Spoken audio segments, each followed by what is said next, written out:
उत्तर प्रदेश के जिला मुरादाबाद में जीआरपी को एक बड़ी कामयाबी हाथ लगी है। जीआरपी पुलिस ने अभियान चलाकर देश के विभिन्न राज्यों से लगभग 30 लाख रुपए के चोरी और खोए हुए मोबाइलों को बरामद किया है। जीआरपी पुलिस ने 151 मोबाइल बरामद करके उनके मालिकों को सौंप दिए हैं। आज रेलवे एसपी आशुतोष शुक्ला ने प्रेस वार्ता कर खुलासा किया है।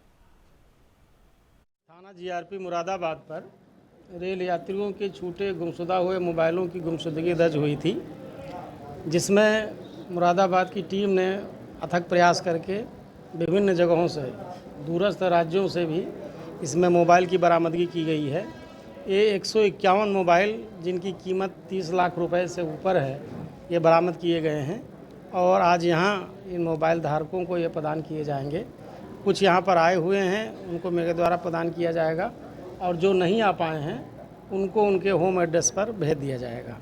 और इसी तरह से अभी काफ़ी मोबाइल बरामद होने शेष हैं, उनकी बरामदगी के लिए भी हमारी टीम लगी हुई है और इस कार्य के लिए हम जीआरपी मुरादाबाद की टीम को 10,000 रुपये का नगद पुरस्कार भी देते हैं।